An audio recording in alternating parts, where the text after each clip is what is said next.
La primer teniente Sosa está con nosotros aquí, está el sargento Sabiñón, Silvera, Pulido y el teniente Pérez, primer teniente, no, capitán, está el capitán Pérez por allá por el máster, que estaba esta mañana aquí ya con el sombrero de los rurales, ¿verdad? En esta Guardia Nacional.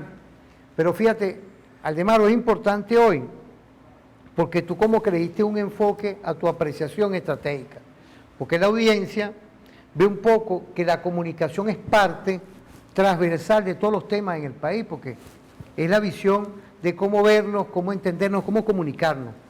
Y no podía faltar de verdad el agradecerte que estés compartiendo hoy, porque dentro de una guerra difusa se abrió un espacio que gracias a Dios está la oposición democrática, estamos nosotros, como proceso revolucionario ya insertado en este próximo 6 de diciembre para ir a unas elecciones, y del cual la participación hoy es necesaria. Sí. Todo el pueblo tiene que participar para tratar de ir neutralizando a esa guerra, a los actores de esa guerra, y también neutralizar al enemigo imperial, es decir, la violencia. Esa violencia que está cerca, esa violencia que está en la vecindad, en esa América meridional. ¿Qué lectura tenemos de todo esto? Podemos hacer una aproximación al tema comunicacional en el sentido siguiente. La presencia de los recursos digitales hoy día es un fenómeno de inmediatez extraordinario, y a veces, y esto como una recomendación a los mecanismos de comunicación del Estado, a veces llega más rápida la información vía el Twitter o vía el mensaje de texto o el WhatsApp que la misma información que es procesada a través de nuestros medios. Entonces, las soluciones a los problemas que presenta de manera cotidiana esa comunidad, esa matria, como decía el profesor Medina Rubio, está más cerca de las soluciones que el proceso mediante el cual la burocracia trata de resolver. Y es porque hay un concepto distinto de sociedad en el que el protagonismo lo asume el pueblo. Y cuando yo hablo pueblo, hablo de Fuerza Armada Nacional Bolivariana, hablo de comunidades organizadas. Yo, por ejemplo, te puedo dar una reseña muy breve sobre un asunto de combustibles estratégicos en Venezuela. Recientemente en el estado de Guárico, cerca de la zona entre Altagracia de Orituco y Guaribe, hubo un escape de gas en uno de los tubos que salían desde Anaco y que distribuyen hacia Puerto Cabello y Barquisimeto. Ese escape de gas fue detectado por la comunidad, por el Consejo Comunal. Inmediatamente envían una comunicación a los entes, a las autoridades, y ya el sistema de seguridad operó inmediatamente. En años anteriores ocurrían explosiones, producto del hecho de que no había esos sistemas de comunicación inmediatos. Pero es que no es solamente el sistema de comunicación. El sistema de comunicación puede existir, pero si no existe el protagonismo popular organizado, no tenemos nada. Eso es un legado de Chávez, y uno no lo ve así, pero es un legado de Chávez. El tema de la comunicación protagónica, del protagonismo popular organizado, no es un tema meramente de forma, es de contenido. Y la otra cosa que podemos nosotros pensar, y eso lo podemos ver a nivel, digamos, teórico, es que la historia, cuando hablando del conocimiento y la transmisión del conocimiento, y hablando de historia insurgente y relacionándola con violencia, es que la historia está transversalizada por la comunicación. La transmisión del conocimiento, si no existe ese conocimiento impartido a través de estos medios y el trabajo que tú haces diariamente aquí, u otros compañeros que están en la misma tarea, bueno, no hay conocimiento colectivo. Yo estoy seguro, no sé cuántas personas estarán viendo ahorita este programa, pero estoy seguro que están analizando lo que uno está diciendo. Y me remito no al tema especulativo de teorizar, no, sino de una realidad fáctica, real, verdadera. Por eso es que la tesis, digamos, que establecen la comunicación actual es de veracidad. La veracidad sobre todo, la verdad sobre todo. Aún así, asumiendo la crítica constructiva de actos que bueno, se van de las manos por X circunstancias. Un tubo, por ejemplo, un tubo de gas que tiene un espiche o una perforación producto del envejecimiento de las infraestructuras, bueno, eso es algo que ocurre lógicamente. Lo que no debe ocurrir es que alguien en una distancia de 500, 600 metros haga un disparo y se produzca una explosión.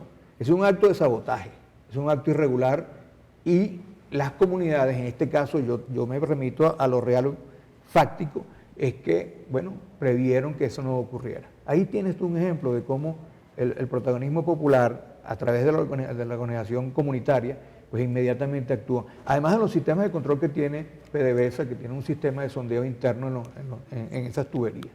Ahora, con el tema de la violencia, fíjate que yo toqué ese punto.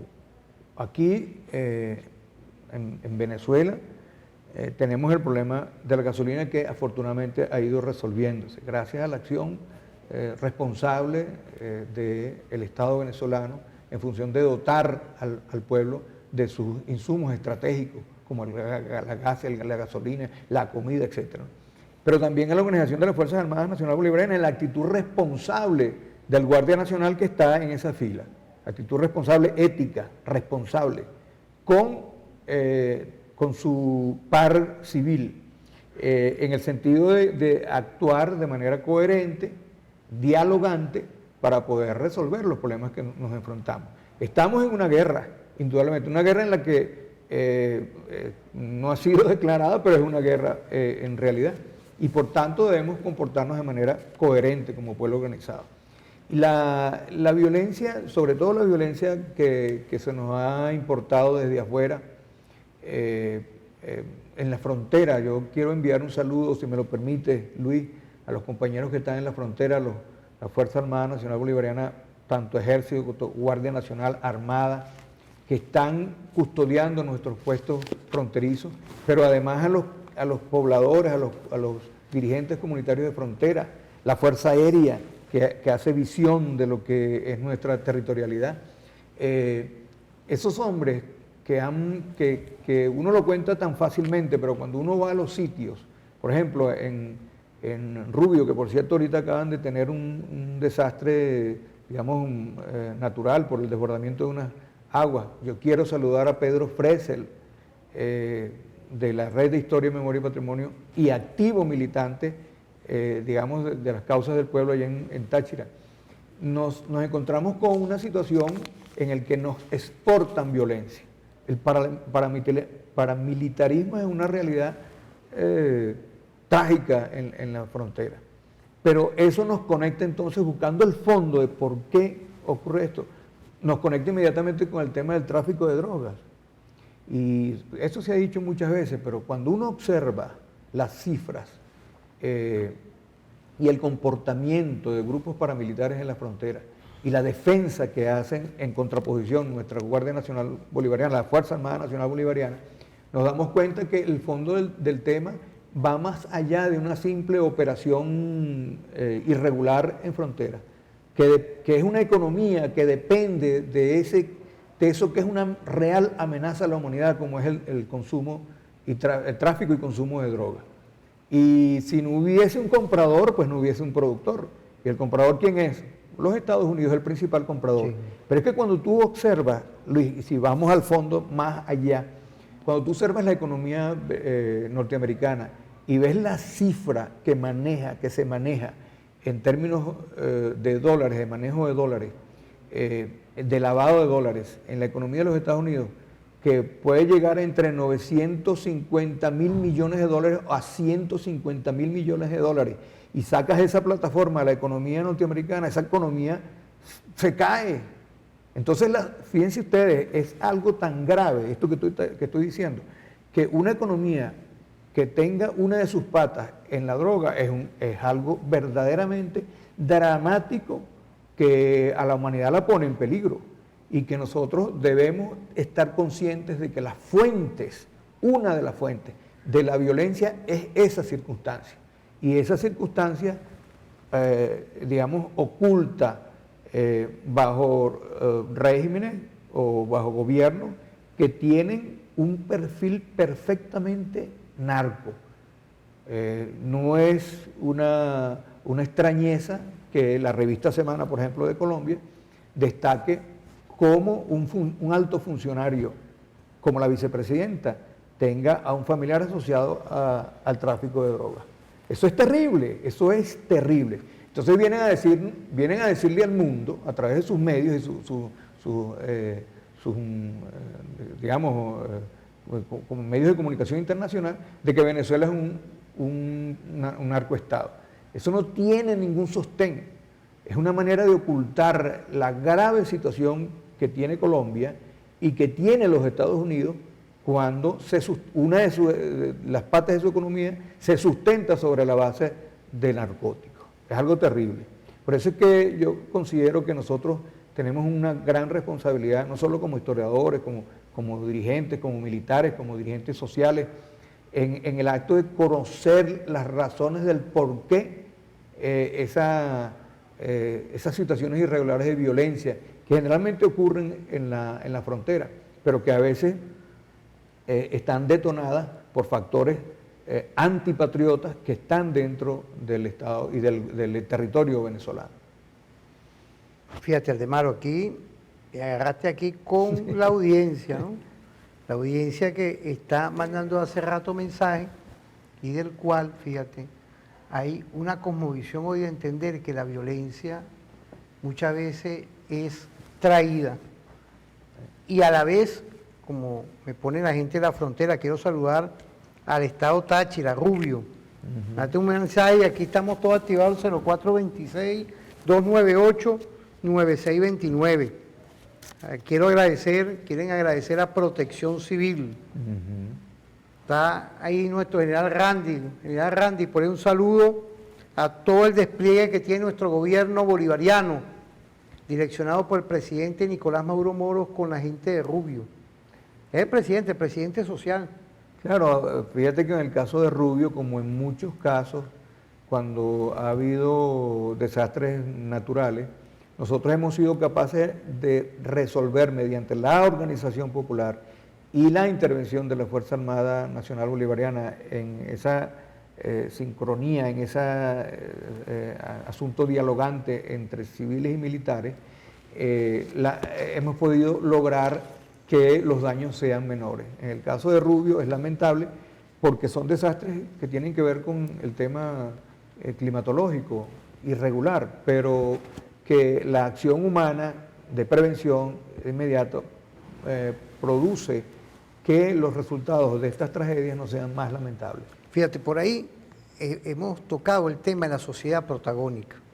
Quiero saludar de aquí a nuestro equipo de producción, el profesor Demetrio Francisco Flores, todo este equipo, de los esfuerzos y materialmente se hizo con la ley del Poder Popular, la ley del Poder Popular que hizo el comandante Chávez, el andamiaje que tenemos hoy, que sé que la gente que está en el otro lado le tiene miedo a ese andamiaje.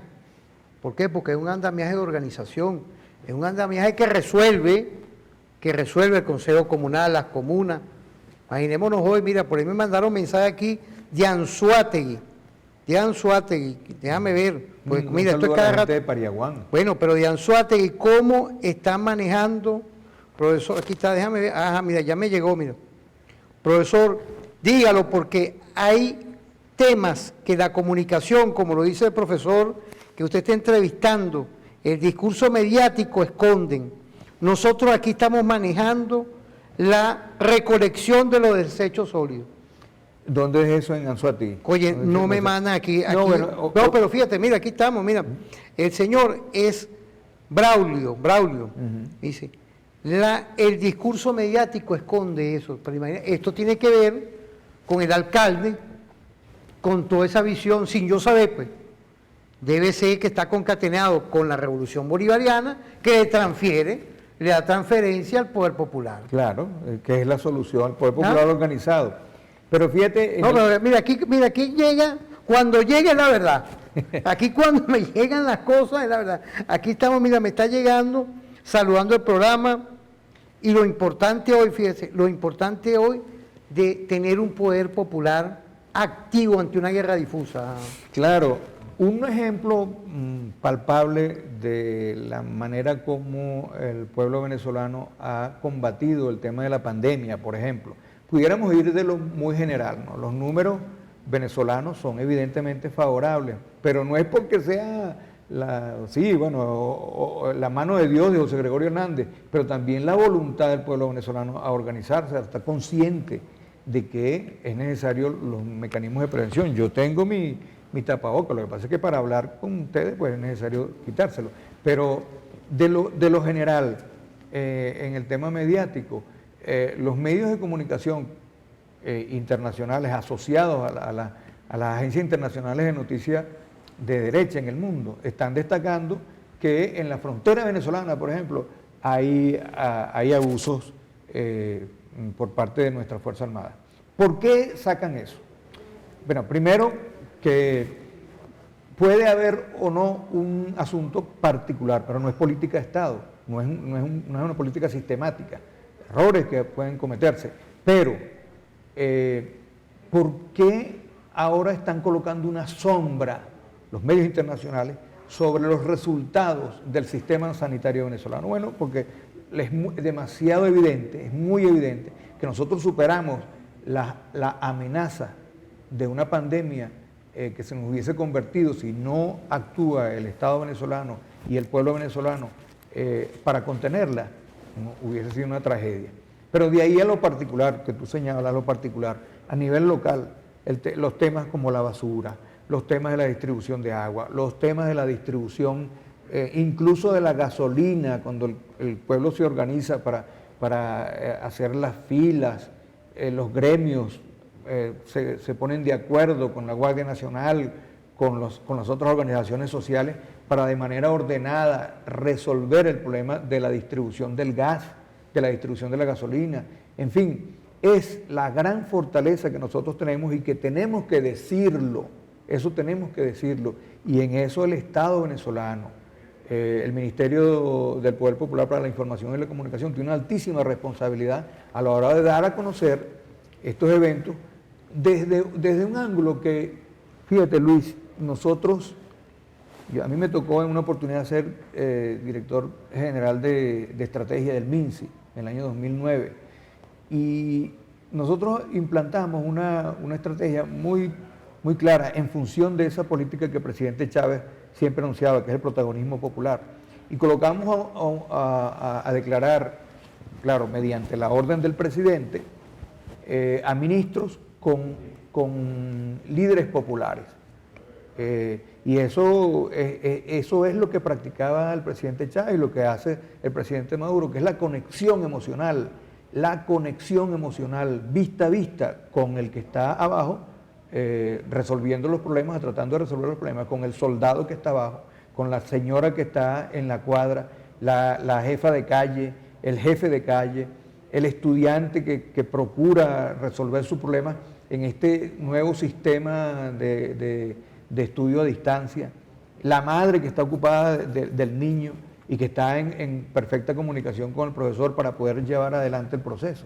Es decir, que nosotros realmente, este país, este pueblo, es una potencia, y lo que nos falta es coincidir o tratar de llevar a buen camino estos recursos fantásticos que nos dio la naturaleza, con la capacidad organizativa del pueblo, las nuevas tecnologías, en un mundo multipolar, que ya no dependamos de los Estados Unidos, claro, o de un centro unipolar, sino que tengamos diversidad en el uso de las tecnologías. Y yo creo que para allá vamos, y yo creo que ahí apunta las políticas del presidente Maduro. Hermano, vamos a ir a una pausa, porque hay otros temas que vamos a tocar en estos dos segmentos que nos quedan. Uno, ahí te manda el doctor Henry Nava. Un saludo. Saludos, profesor. Ahí vamos a dejar una pregunta al aire.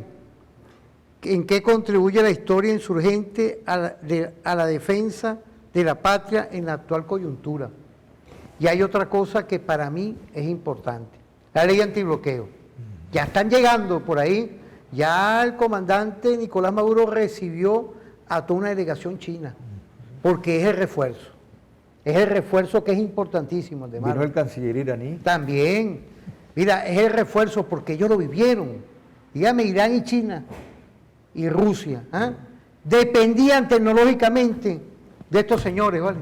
Que lo que hacen es de un solo plumazo empezar a medidas coercitivas y empezar a bloquear los pueblos. Pero cuando vengamos, estamos hablando con el profesor Aldemaro Barrio, lo que es la historia insurgente. Igualmente quiero mandarle un saludo, ¿verdad?, a toda esa red de historiadores y lo que tiene que ver nuestro patrimonio cultural. Damos una pausa y volvemos con tu programa referente informativo.